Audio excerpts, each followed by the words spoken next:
back. Hello everybody, thank you so much for coming. It's very good to turn out, so thank you. So we are students at MtAbe, and we're also members of the Environmental Action Group there. And we meet for school 2 days a week, and we've been working on this initiative lately, and in the past we've also done a lot of stuff with the composting system at MtAbe and other environmental efforts. So my name's Cora Funky, and I'm a senior. I'm Abby Johnson, I'm a freshman. I'm Rosemary Thurber, I'm a junior. And I'm Chesley Jackman, I'm also a senior. So we've also been really fortunate to work with some amazing advisors. So this is Caroline Patrick, who's our teacher advisor. She works in the science department at MtAbe. And we also have Maggie Eaton, who is a member of the community, and she is really, really knowledgeable about this stuff, so she's been super helpful. And then we also would like to thank Bristol Core and the Bristol Democratic Committee. They have continued to support us through this whole thing, especially Linda Andrews, who has been our point person.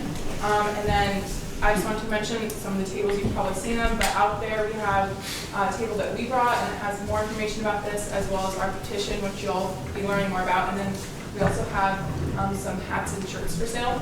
And then we have Ethan Tanich and his brother Gavin and their family, and he is in 2nd grade. He's an ocean activist, and he sells his shirts and other things to donate to the Ocean Conservancy, which is so awesome. And he's, yeah, good job. And he might be dipping out a little early, so if you haven't seen him yet, you can definitely just go through this presentation. It's completely okay.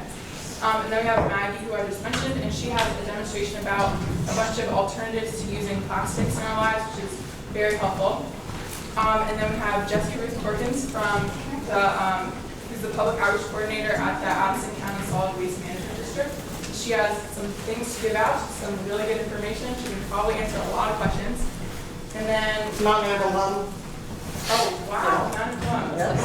And then we have in the back corner is Linda Brown and Patty Hunt by that little tree, and they're for Sewing for Change, and they are organizing efforts to sew bags to distribute to people in Bristol to use instead of plastic bags.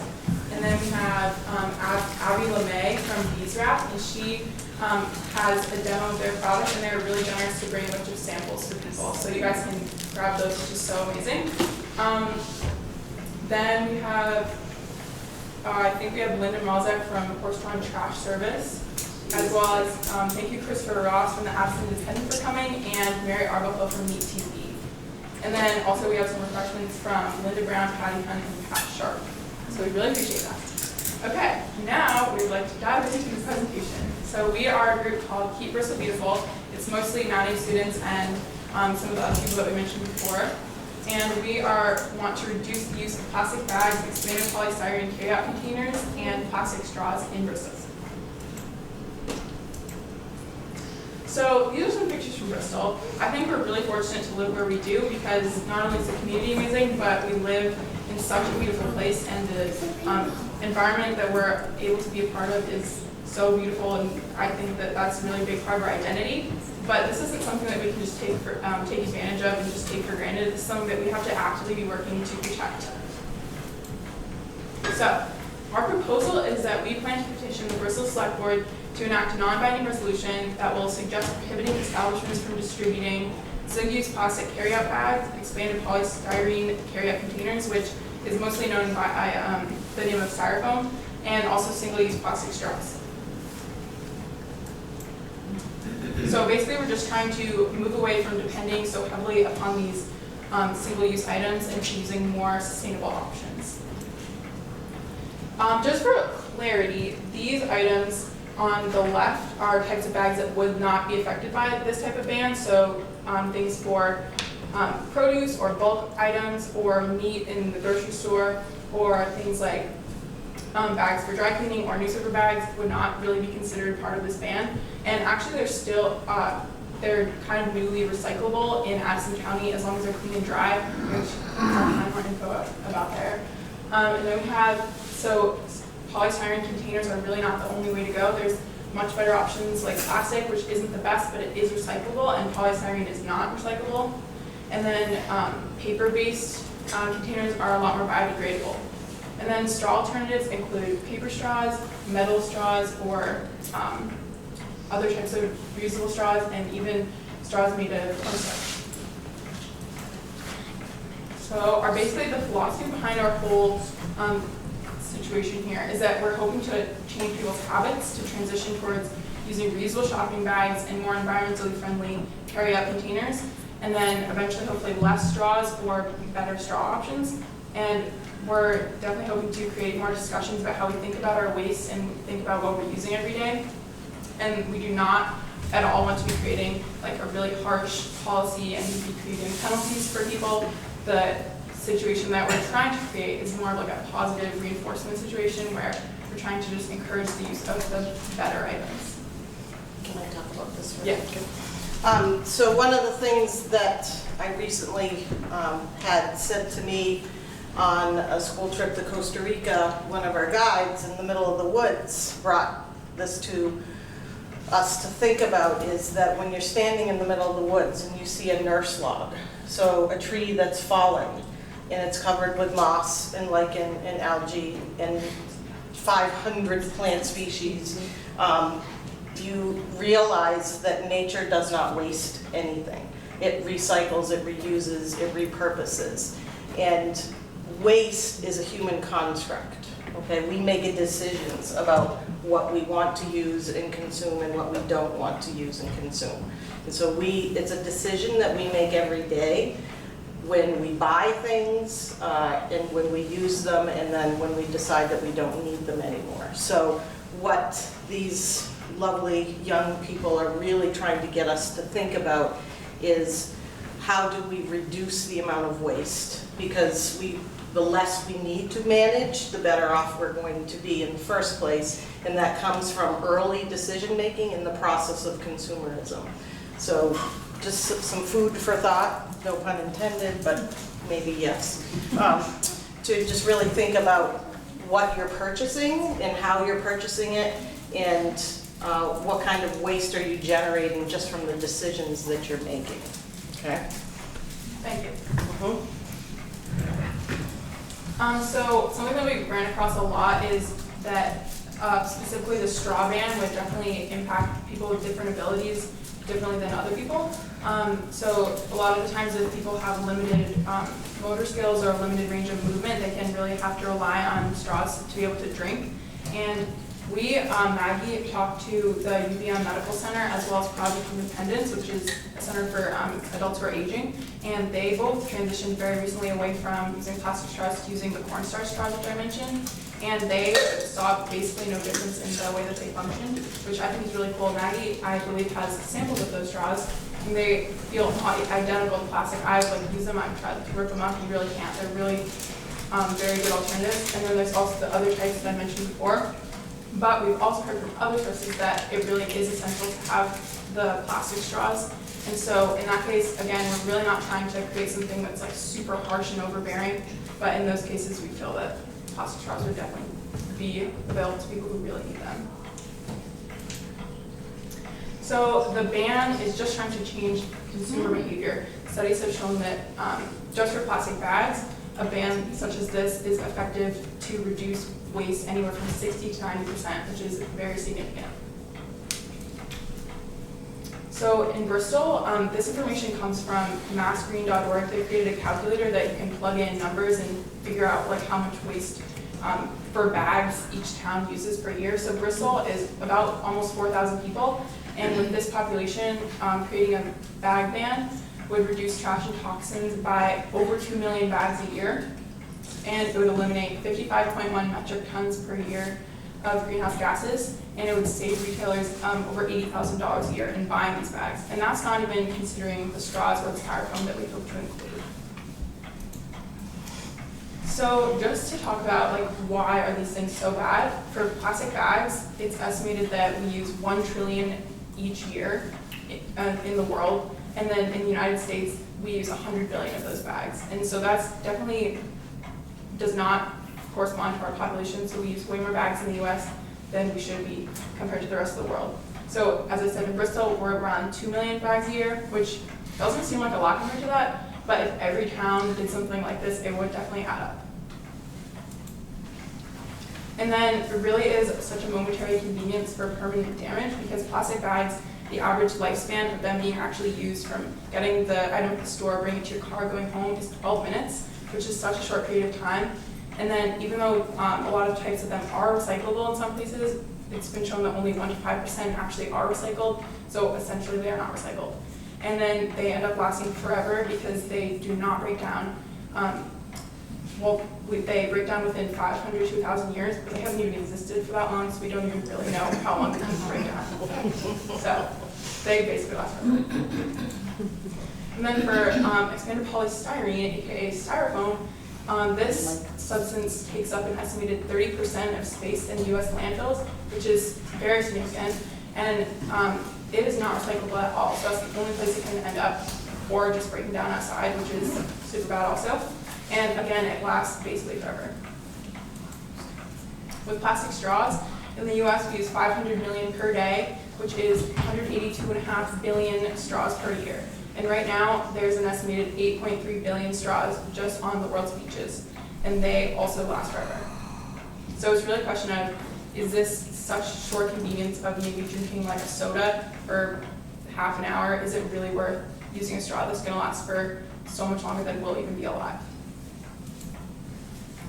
Plastics also contribute to climate change, which isn't necessarily always a direct correlation that we think of, but plastics are made from natural gases and petroleum products, and that obviously contributes to climate change. So the UN Intergovernmental Panel on Climate Change last year found out that we've actually known this for a while, but they stated that we have really just 10 years to reverse the effects of global warming, but more than 1.6 billion gallons of oil a year are used for plastic bags alone.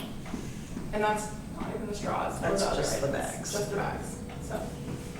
Yeah, so I'd love for you just to take 30 seconds and look around this room and count how many different types of plastic you see just in this room. So go.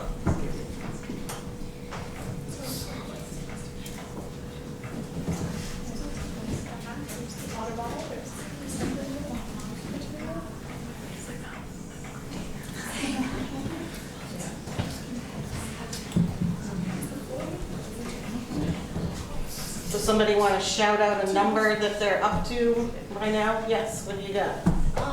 10. 10, good. Anybody else? Anything higher? 200. 200. You counted fast. Probably more.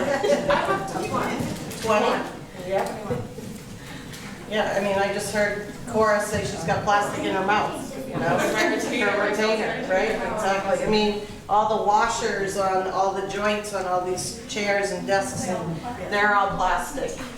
The exit sign, so much plastic in their TV. So And don't forget fleece. exactly, you know, so anybody who's wearing fleece right now, you're wearing plastic. Okay? So plastic is ubiquitous, to steal the word from math plus science equals success, right? But plastic is ubiquitous, and it's one of the arguments that the plastic industry uses to say it's here, it's forever, and it's ingrained in our lives, but we can make choices against the types of plastics that we really don't need.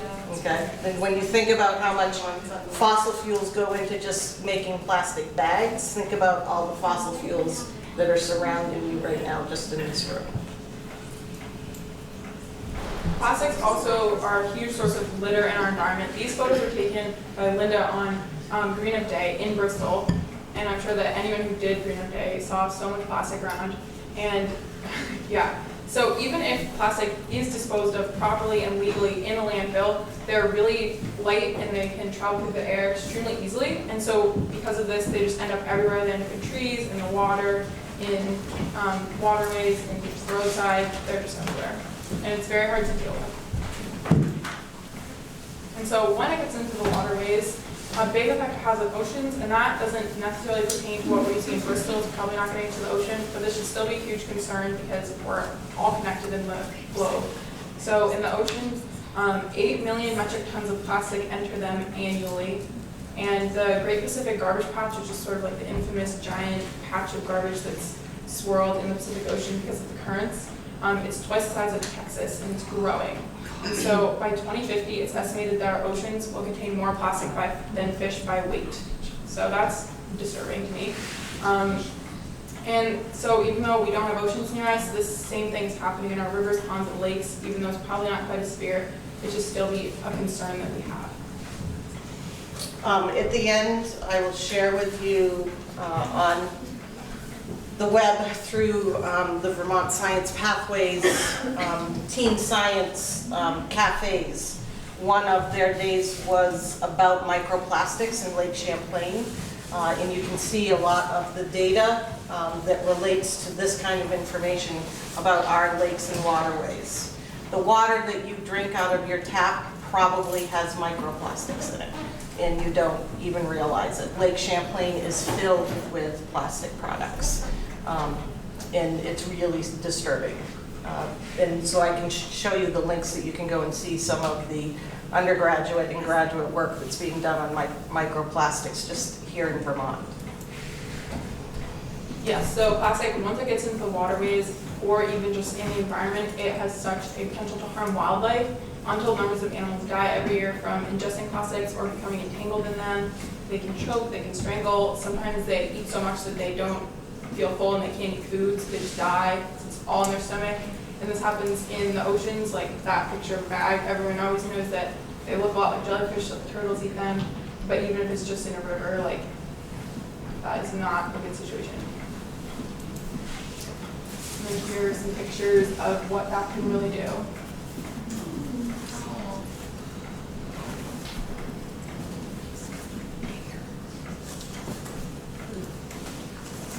So as Caroline was just saying, what goes in the water goes into us. Because plastics don't biodegrade, they just break into smaller and smaller pieces of themselves, and this is called microplastics. So when it gets into the oceans or any water, the bottom of the food chain will eat it because it's just kind of floating around with all the other microscopic particles that it's eating. And then this works its way up through the food chain, and it bioaccumulates. So they found that 25% of fish sold in grocery stores contains plastics in it, and we eat that fish. I mean, we have plastics in us, and that is super concerning. And also Caroline was saying that municipal water, 94% of it in the United States contains plastic fibers. So we're drinking it too. Yeah, wastewater treatment plants are not set up to deal with microplastics yet. So most of it is passing right through our water treatment systems. Yeah, and like into our water. Linda said, the fleeces, like if you have a Patagonia fleece or something like that, if you wash it, it has plastic in it, so when you wash it, all the little particles will come out and that goes into the water too. It's like 1,900 fibers per wash. Yeah. On average come out. So then going to the more financial side of the situation, these bags and these other straws and styrofoam containers, we kind of think of it as like a free thing that the stores are giving us, but it's not free at all. Because the plastic bag industry, not even these other things, is worth $4 billion a year, and then so this is being paid for by retailers, and the retailers are passing this money on to consumers. So we end up paying for all this. So in San Francisco, which is significantly larger than Bristol, but they figured out, they did a big study, they were one of the first cities to do a plastic bag ban, and they calculated how much it was costing them to even clean up the bags after they had already been paid for. So they contaminate the recycling stream, they are difficult to collect and dispose of, they have to be removed from the streets, and they have to be processed in landfills, and that was costing them millions and millions of dollars, and they figured out that it's about 17 cents per bag that taxpayers then have to pay, and that's so much money that can be spent on other much more productive things. So even if in Bristol it's not nearly that big, even if it's like a couple $1,000s, that's money that we can spend on other stuff. So the bag industry is not at all a fan of these types of bans. They have a lot of things to say to discourage people from trying to ban plastic bags. So they think that plastic might be better than paper, but that's not true, because if you look at the life cycle of plastic versus the life cycle of a paper bag and a tree, there's a significant advantage for the tree. But we're not even trying to transition to using paper bags, we're trying to transition to using reusable bags as a whole. So this would not even come into question. Also, sometimes they claim that reusable bags can be dirty or cause sickness, and that's not really true either. As long as you're being reasonably cleanly with them and you're washing them like semi-regularly, you don't even really have to do a lot, they're not gonna make people sick. And then there's also the idea that that bag laws might hurt local businesses. And it's true that paper bags are more expensive than plastic, but if this goes through to plan, which it has in other places, we would not even be relying on paper bags, we would be relying on the reusable bags, and that will cut costs for bags altogether. Yeah, cloth bags.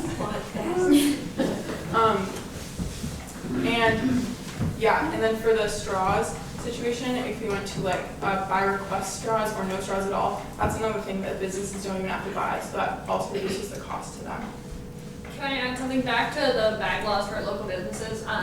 As a group, we're actually in the process of surveying local businesses. Well, no. There it is. Yeah, go ahead. Well, we're actually in the process of surveying local businesses to see how this ban would affect them before it goes on the ballot, hopefully next year. Alright, so we haven't interviewed a ton of businesses yet. We've just done 2 in the past couple of days, 2 of which were Covers and the Bristol Cafe, as you can see. And Covers, they currently use plastic bags and styrofoam containers, the clamshells, and multiple other plastic products that aren't included in this particular ban. But they are open to making the transition, but they do have concerns around the financial impact it could have, which is very reasonable. To mitigate these effects, they support a state program or law that would financially assist businesses that met certain environmental quotas. So that's just something to think about as we try to move forward our initiative in Bristol. The bakery is fairly environmentally friendly in that they don't provide plastic bags, styrofoam, well they do, or plastic straws to their customers. They have recently made the switch to compostable straws and really provide paper bags. I did mention that compostable straws, biodegradable straws, and degradable straws are all very confusing terms that don't necessarily mean what they sound like and don't necessarily mean that they are 100% environmentally friendly. But that's another issue. They too would like to see some sort of financial assistance along with public education and possibly a donation of products like we have going on like in the back with cloth bags. So yeah. More information coming. We're going to bring out Bill McKibben because he's amazing. He's on our side. He says, I find that sometimes out of sheer absent-mindedness and perhaps laziness, I manage to forget my store of cloth bags when I go to the market, but I have a feeling this law would help me remember, and that would be a good thing. And of course, there's always, you go into line at the grocery store and you've forgotten your bags. If you have a few minutes, you could put your groceries back in your cart and bring your groceries to the bags in your car instead of grabbing a plastic bag. So it's just a matter of having it on your mind. What can I do? Do I have a couple extra minutes to just save a couple plastic bags from choking turtles? Yeah, and it's just like the ban is just a really helpful tool to even remind people who this is a big priority to them. It's just a good reminder for that to be able to be a transition. I just think this might be a good time to interject that if you had left your keys, you walked out to your car, you couldn't get in your car to go to the grocery store, you'd have to go back to their house to get the keys. So if you treat the idea of a plastic bag such that it's essential that you bring it in with you to the co-op, such that you can't get out with your groceries, the convenience of a plastic bag, people would have a different approach to it all. So that's the mindset change that we're talking about. Exactly, absolutely. So bans like this already exist in a lot of whole entire countries around the world. This graphic shows it, and I think this is super interesting because as Americans, I think a lot of the time we look down upon developing countries, but a lot of these places that we consider to be behind us are way ahead of us on this issue. So, one example of this. Can you go back Yeah. one slide? I want to comment about that, because a lot of people say, well, when you start getting rid of or not allowing people to have those thin film plastic bags, it hurts the poor, right? Where are most of these bans and fees in place? Poor areas with poor. Not the uber wealthy countries. It's sub-Saharan Africa, it's South America, it's China. I mean, so I think it gives the lie to that suspicion that poor people are going to be hurt. There are lots of ways around saving, or preventing the financial impact on low-income people, lots of ways. Thank you. So yeah, Kenya basically has an extremely harsh ban. They'll send you to jail, they'll give you giant fines, which is not exactly what we're trying to do, but they have seen an incredible increase in, or decrease in the amount of bags that they see polluting their streets and their communities. And so that's just showing that bans, if they're enforced even reasonably well, will have a really positive impact. What kind of bag is that man used to wear there? Do we know? It's like burlap, I think is, Looks cloth. yeah, yeah. Not plastic. It looks, I had to look at it, I thought, oh, that's a blue tarp, but it's burlap. It's like this, it's just colored blue, I'm pretty sure. So, India, Oh, we have an expert. Yeah, okay. Introduce yourself, please. Hi, I'm Louisa. I'm also part of the EAG. I was here as an eye creator, and I just went away for my entire 10th grade year to India. Got back 4 days ago. So kind of confused. But so I was just in India, and India also has a similar system where plastic bags are banned in most of the country, 100% banned, other than plastic water bottles. Other than that, plastic is not used. And I saw it became so normal for me in the last year. Whereas we think, oh, I have to get in my bag, I have to ask not to have a straw.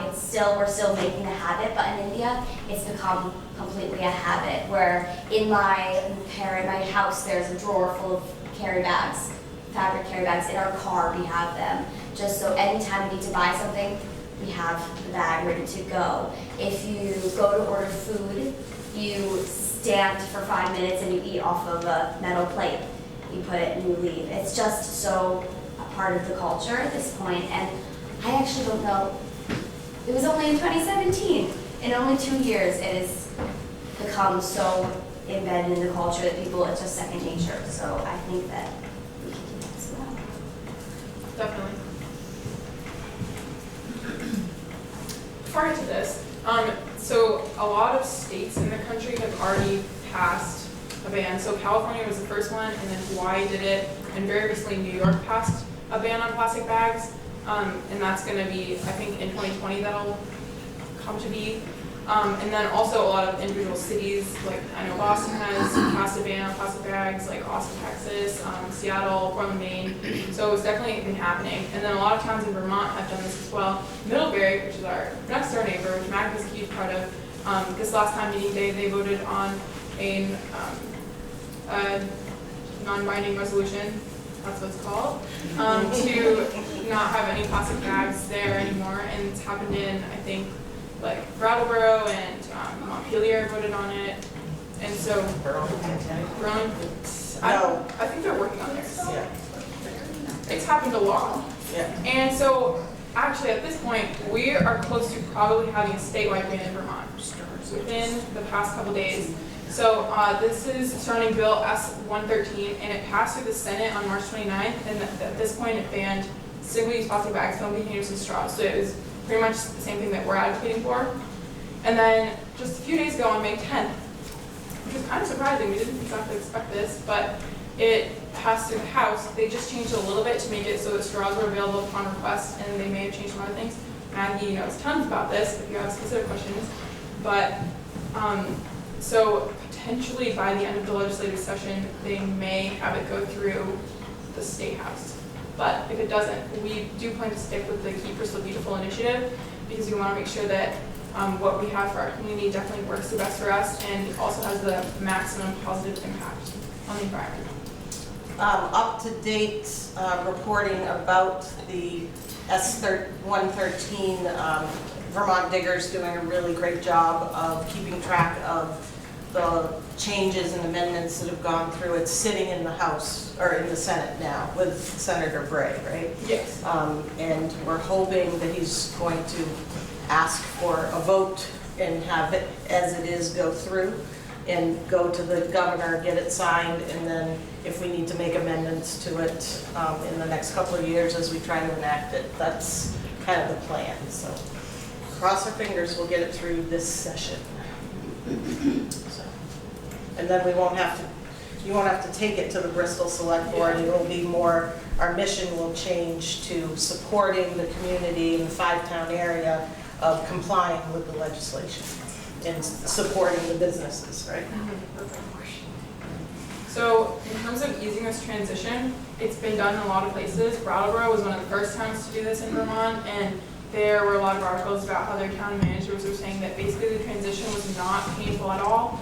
There are a lot of strategies to make this easier, including the bag trees, as you can see back there, that are really helpful for sharing bags. So if some people have extra bags at home, like I know my family has tons of bags, we just have bags of bags, reusable bags, and we don't even use them all. So if we could, everyone who has extra could just put a couple on a bag tree, and people who don't have any can take them.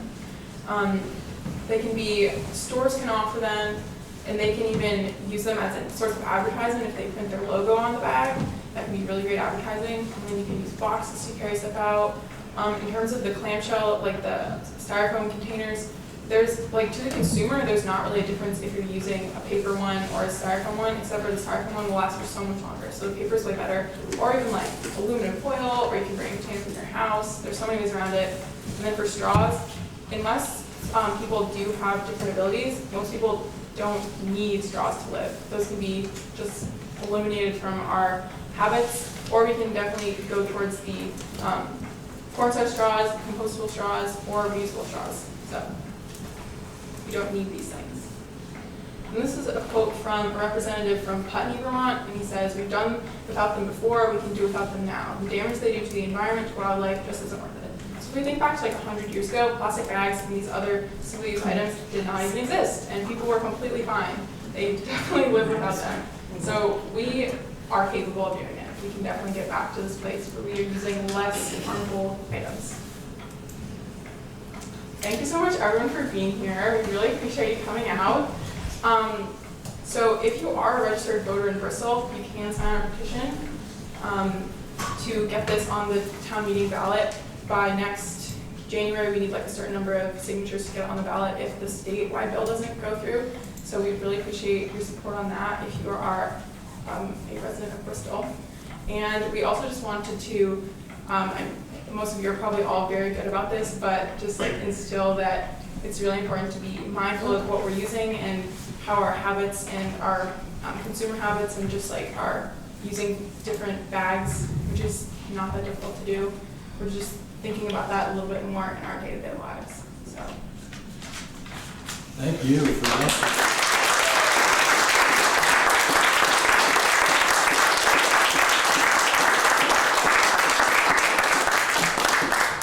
We'll open it up to questions in just a second. There's a couple of resources I wanted to share with you, and I will add these to Front Porch Forum posts, or if you want to just reach out to me at my MtAbeStud05152019 email that's in the Front Porch Forum posts, I can share these resources with you.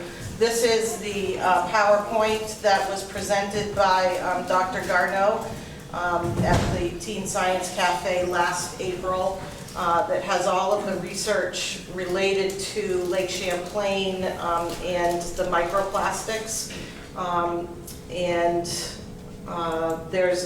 They did a huge study on wastewater treatment plants, both on the New York and the Vermont side, in Ticonderoga, Plattsburgh, Essex, and Burlington, and collected samples. And these are just some images of their processing the samples of what they were finding in, this is Lake Champlain water. So there's beads, there's foam, there's fragments, there's film. So this is in that lovely resource that we have there. And there's tons and tons of research data in here for you to follow up on if you really want to see what we're talking about and the effects that it's having on wildlife. The one thing that I just want that's really obvious that we can point out here is, let me just find it real quick here.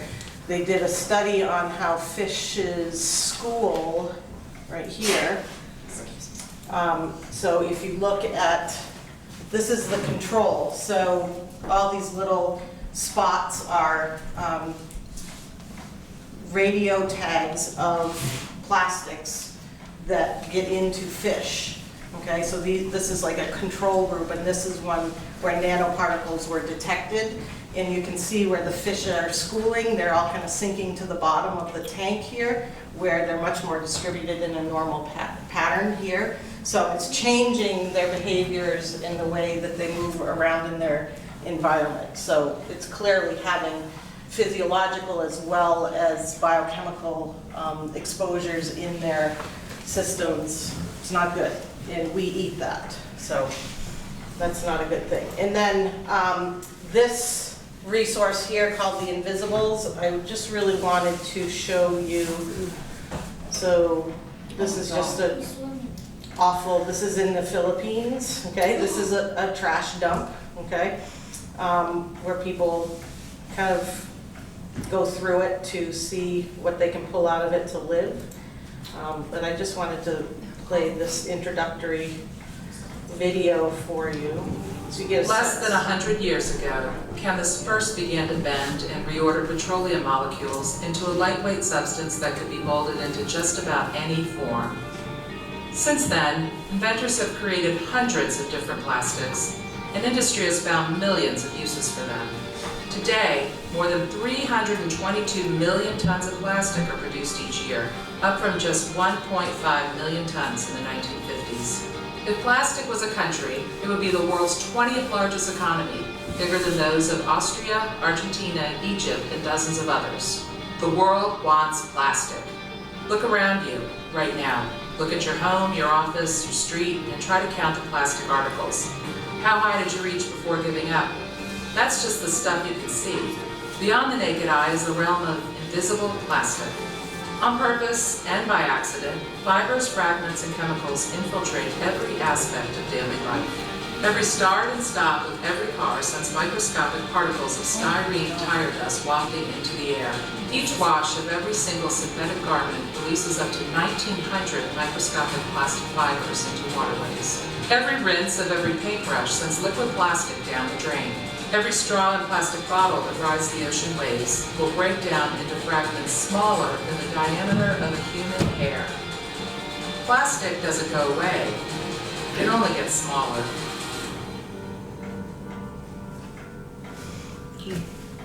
So this is a really fantastic resource for understanding what plastics are, the sources of them, how you can change your habits, the impacts that it's having around the world, and the research that's being done.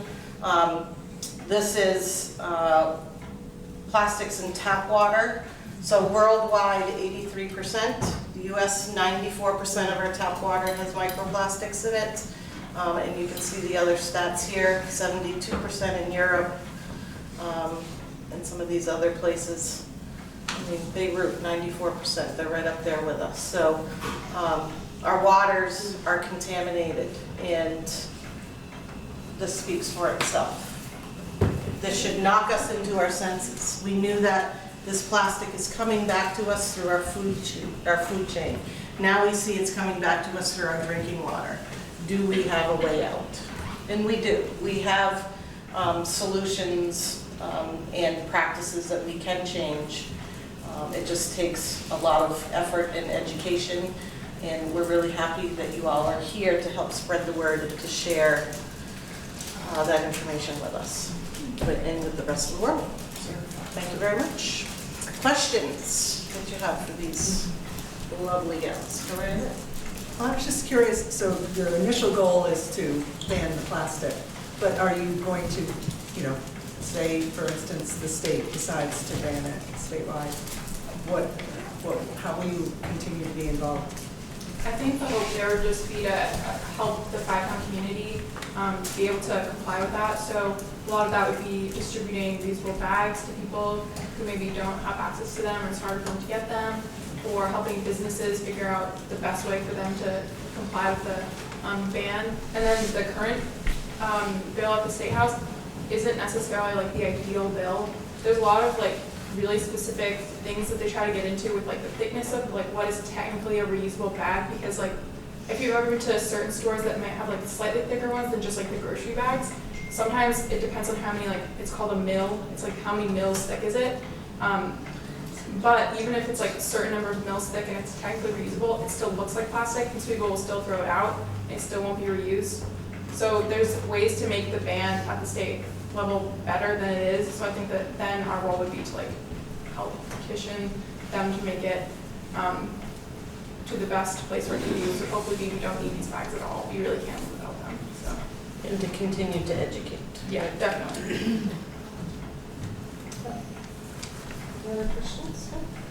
Someone I know who's now dead, but years ago, I don't know about how many years, maybe 10 years ago, she mentioned to me that there was something that was made out of, I think, a mushroom base fiber that could be, is the expression degradable? I get confused with all these, biodegradable. Yep. And that's a good thing?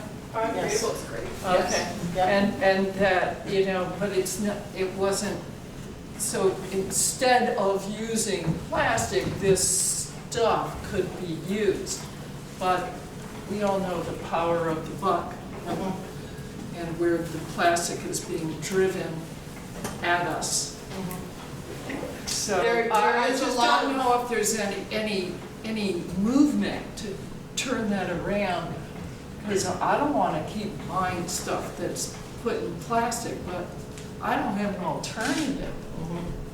And Yeah, there's you a- might say, yes, there is an alternative, but you know, Yeah. I go to this. I like to suggest the idea that as each of you take the chance to go to the local businesses in town, that you might be armed with some good information such as this, but more practical. So say, going to the Millbrae Food Co-op, they have takeout containers that are sort of a cardboard with a light, I think I want to say wax type of coating. And there's probably other things that they're doing. You can have a plate in their eating area if you weren't doing a takeout. So when people say, and they want to push back a little bit, well, it's going to cost us too much. As well, I happen to know some more about the question that you're posing. That would be really, I think, go a long way in what you're trying to get across. And thank you again for bringing it to a broader audience, because I think deep down, a lot of us know that this is what needs to happen, and getting that little extra kick in the butt, that push, that positive encouragement and initiative is what it takes, and to see it coming from young people, I think, is even more important. So keep up the good work. And there is a lot of innovative practices and research going on to find replacements for plastic. It's out there. It's really needing people to get behind it and throw the money at it instead of at the plastics industry and at the lobbyists, you know, who are in Congress every day saying, but we're going to die if you don't, you know, help our industry. Well, then start turning your money into innovative research to find out what can be done instead. Because the plastic industry likes to fragment our thinking and pass the buck on down the road, and somehow ends up turning it back on us. And yes, we can make different decisions, and we can make different types of purchases, but until we start doing that en masse, it's not going to work. And so they're just trying to fracture us into having different ways about going at it that's not going to be effective. And at some point, we're going to have to come collectively together, hopefully as a nation, to say enough is enough. We need you to stop, and we want you to do this instead. And you know, the tide is moving in that direction, I think. So that we're global enough. So go ahead, Jesse. Have you young women thought about going down to Montpelier? Has there been like an opportunity to? Because they're actively debating it, right? And there's a lot of some pushback, and there's some real strong. The guy from Putney is really pro, but I feel like folks have a lot to say. We've been talking with one of our reps, Mari Cords, who is one of our House legislators in the Champlain area. And we talked to her, we went there for a different event for a rally at the State House that we were at, and we definitely talked to her about it. We haven't gone through like the actual like, hearings, but you went, right, Maggie? Yeah, so Maggie was there. And you also talked to the governor at the legislative. Oh yeah, we did that, I breakfast. forgot. Well, there's this like legislative breakfast in Middlebury a couple months ago, and it's like an opportunity for people to just ask questions to the legislators, and then also the governor came for a while.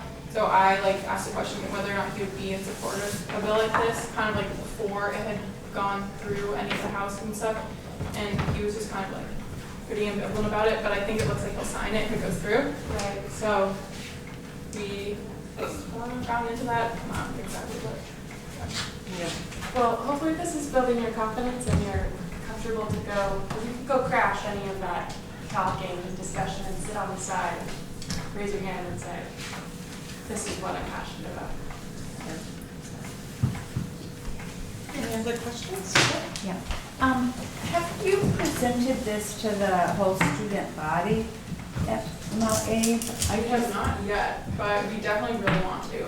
So I think that the change starts with people's habits definitely, so if we could share that. Yeah, we're having trouble with the end of the year finding time to get them to allow us to do that. It's become kind of an issue.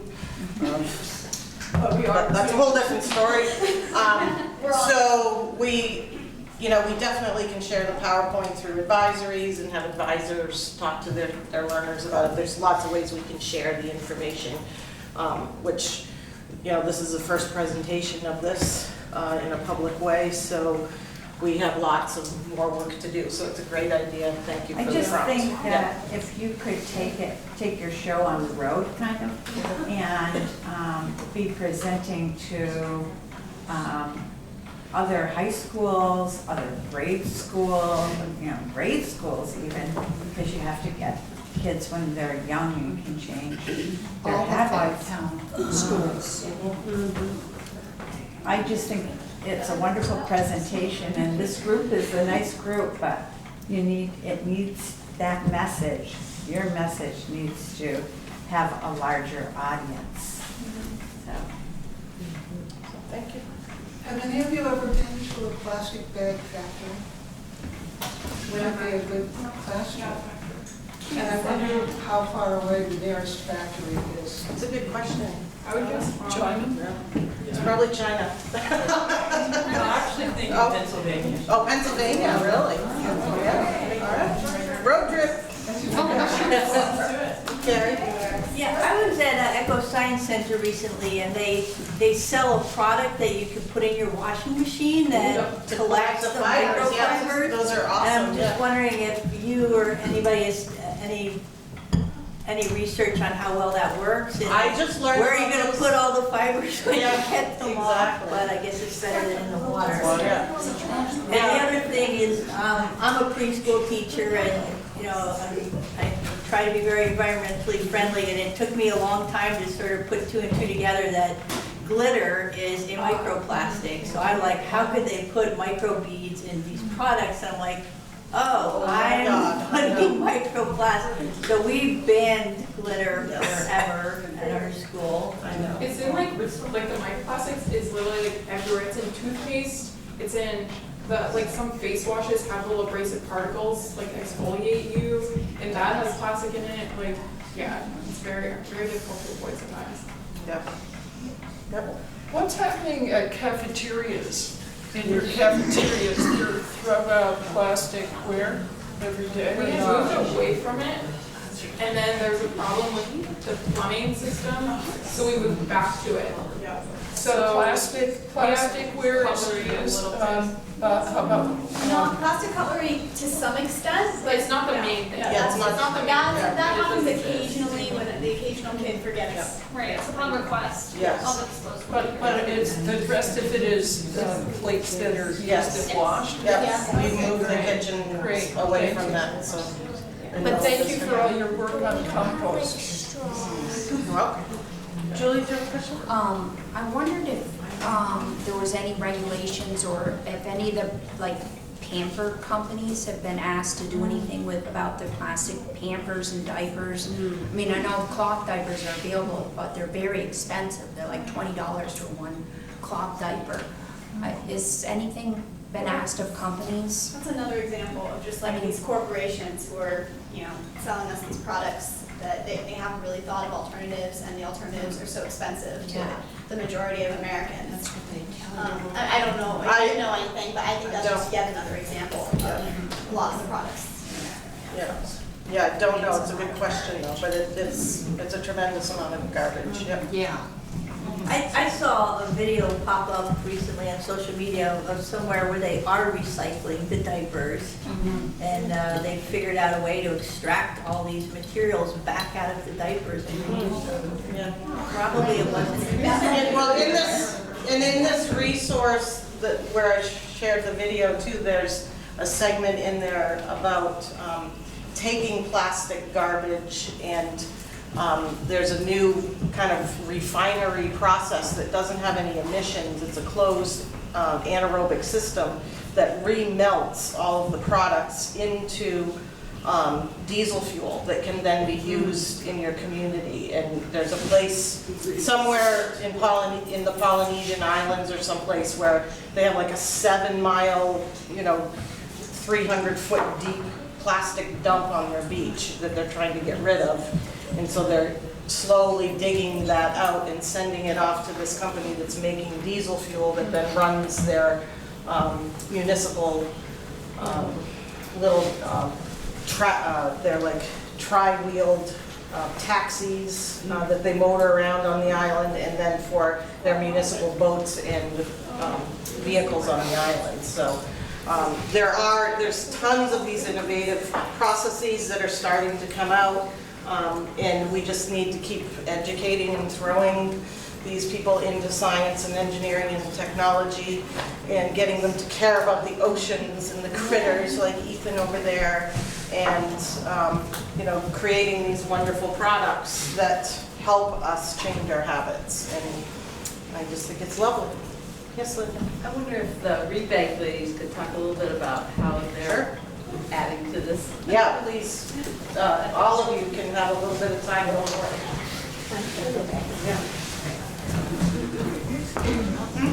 So I'm Bethany, and this is Marita. We're from the Middlebury Sewing for Change. And we are, actually all three of us are thriving. Well, I'm thinking just standing right here as well as others. We are examples of growing up without plastic bags, and we're still alive, amazingly enough. So it is possible. And Maggie had told me that her mother has a bag that she has washed, 2,400 times? Something like that. Yeah, and it's still usable.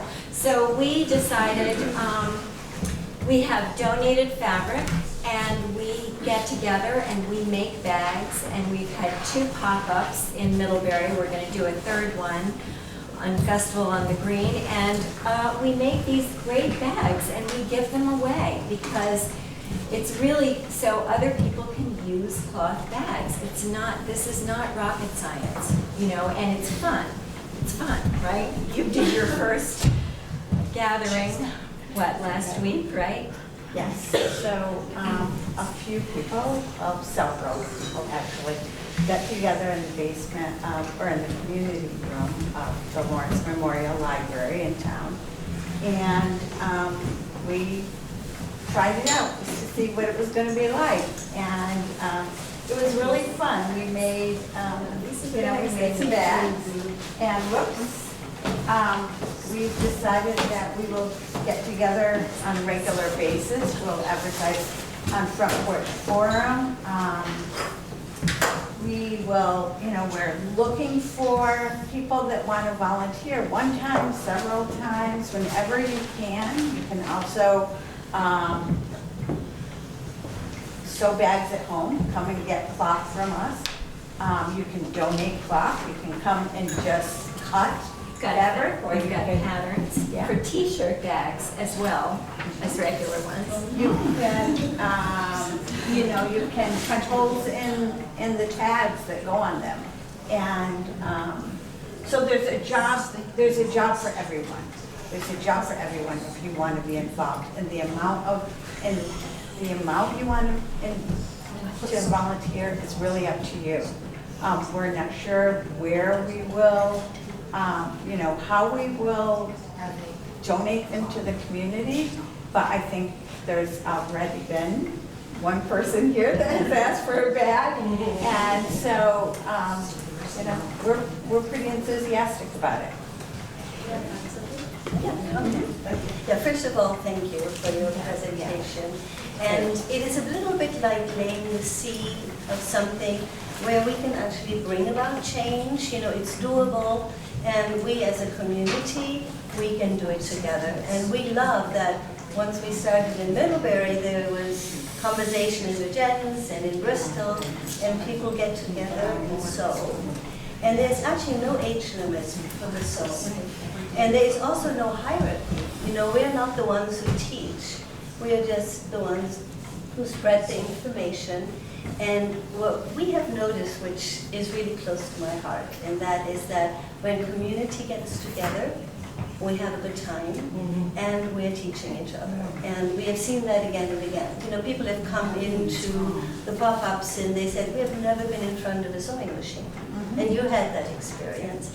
And then parents and children and people we had never really seen before came in with material and said, this is a sweet story. My aunt died 3 weeks ago and I would like to donate the material. And we looked at it and we said, why don't you sew a bag? And the woman spent an hour just very carefully sewing the bag and left part of the material. So I see it really as a little bit of a groundswell. We can make it happen if you feel like, oh, I have an hour and a couple of friends and a sewing machine, go for it. And so the next event we have actually planned is at the Hanford Career Center, our Hanford Career Center. And they have opened up the labs. So the sewing labs are open Thursday evenings. And so we're going to be there from 5 to 9 o'clock tomorrow evening. And all you need to do, you don't need to take out a membership, all you need to do is come, say you're going to sew for change, and then they'll ask you some questions, and you'll come to the lab, and there are 6 machines plus waiting for all of you. So, And there will be lots of mentors there, Yes. so it's really fun. Come and join us. and even if you want to just come for a short time. So thank you for making this happen, and I'm really positive, you know? Thank you. Yes.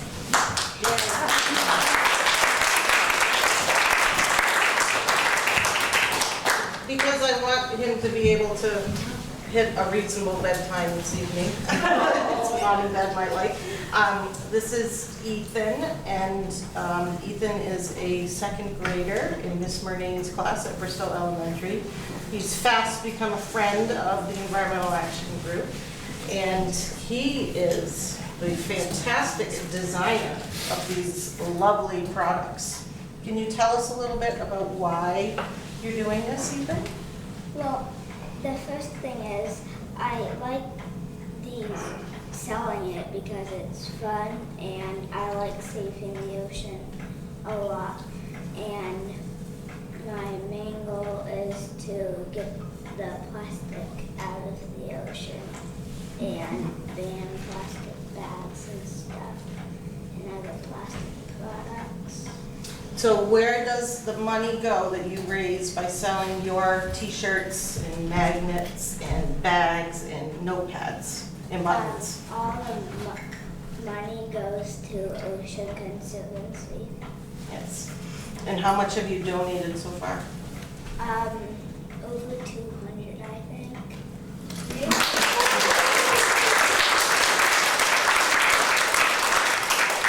So this little man is on it, and we are so inspired by him. So please check out his product line, order some stuff. He's got beautiful artwork, and we look forward to seeing wonderful things from you in the future, buddy. Okay? Thanks for being here. Yay.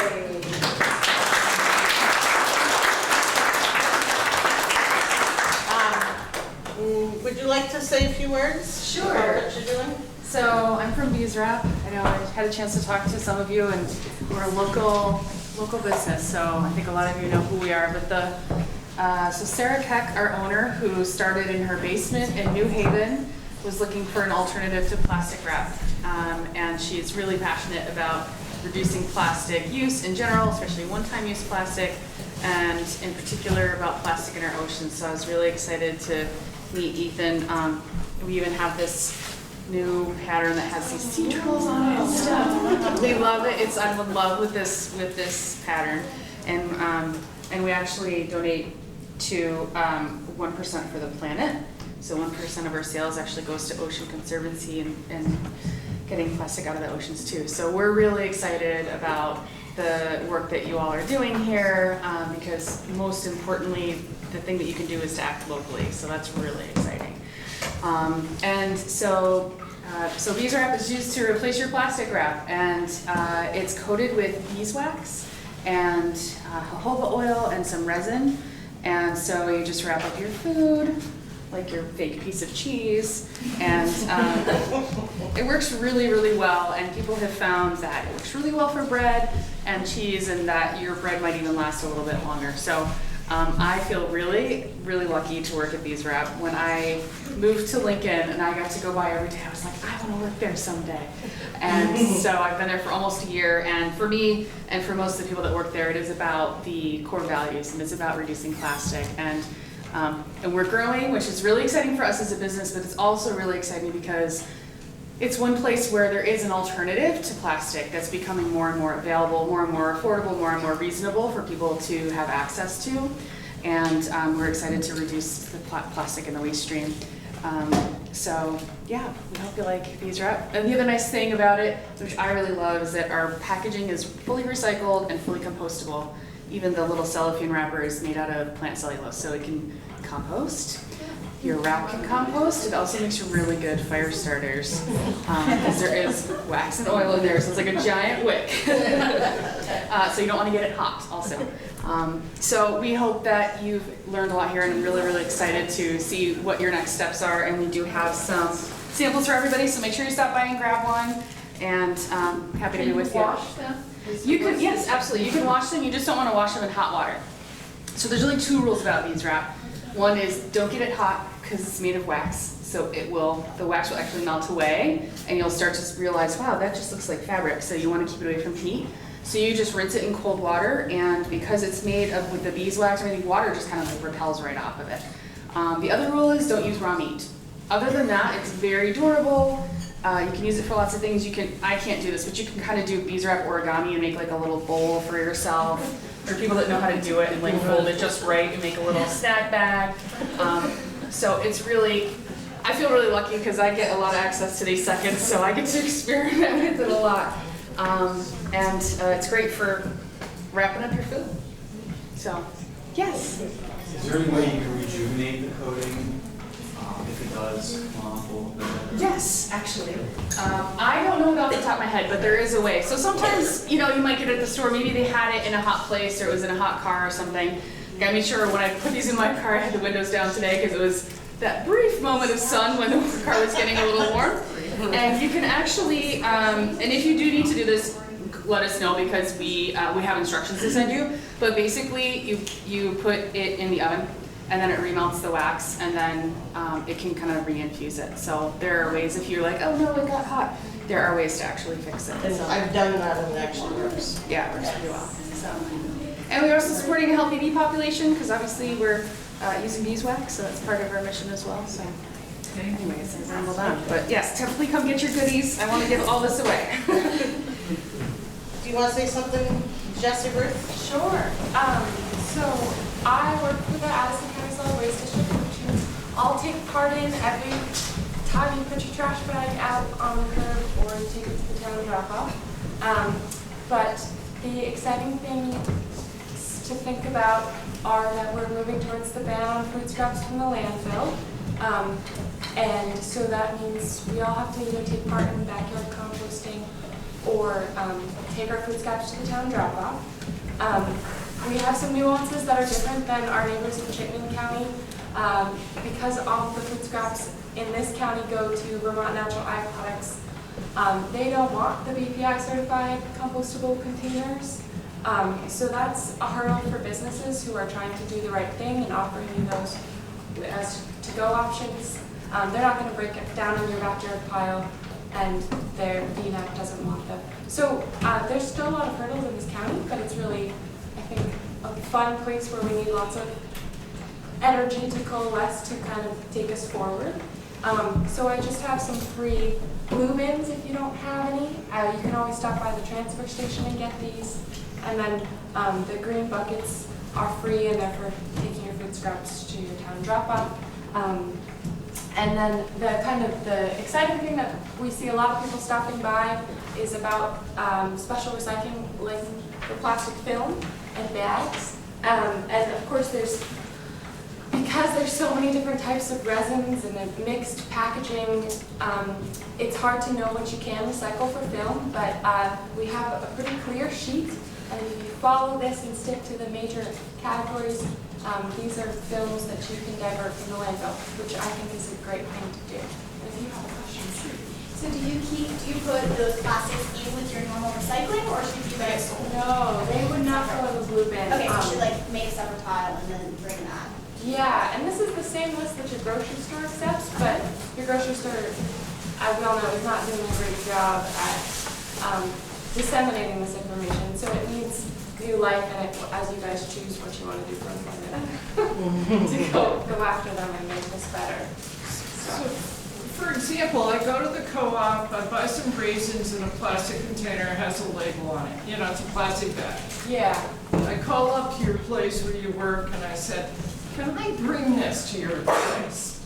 For the number 2s and the number 4s and this stuff that has no number 2 or 4 on it. Yeah. So the person said, well, does it crinkle? I said, well, what's this sound like? They're like, yeah, it crinkles too much. I don't think you can do it. So and then I reached the co-op to say, for an idea, just allow me to recycle this stuff, please. Yeah. They said, to cut out the paper, right? Don't have paper on any of this plastic, right? That's one of the rules, right? Yes, paper's a contaminant to plastic. Okay. Recycling, yeah. So I still don't know, because the co-op thinks, yeah, I can bring it to you. But the person on the phone was like, oh, it crinkles too much, and I haven't gotten there in person. So do you know the answer to that question? I have to say that maybe there's a couple ways to say this, is that when in doubt, throw it out is our kind of our motto out there.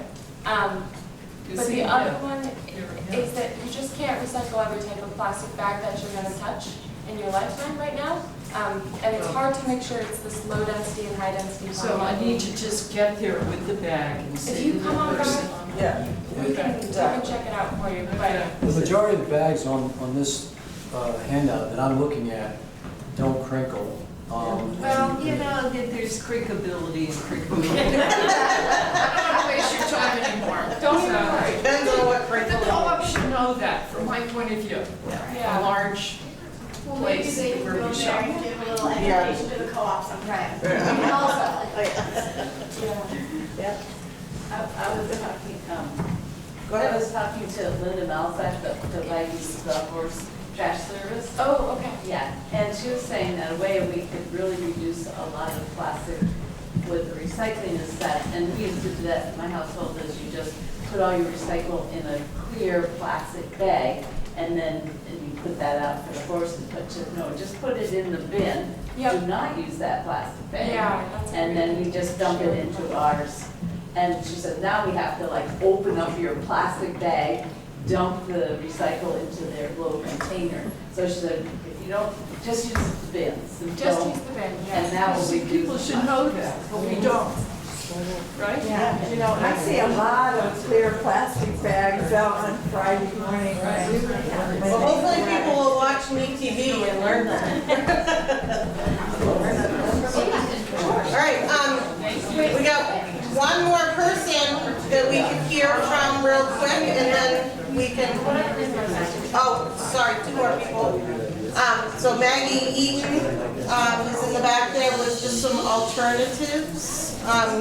Want to just do do your little show and tell, Meg? Or if people want to come I around. won't do the whole thing, it's just that I have an array of solutions for people who currently rely on those thin film plastic bags as waste liners, dog poop pickup bags, and what to do with your trash in general, so that you don't have to buy garbage bags or the bags that line your waste bins. So, and also have examples of compostable straws for you to take home and test. And if you're going to use a reusable bag, which is the bottom line, what we're advocating here, what is the best kind of bag to use, environmentally speaking. So come and talk to me about all of those options.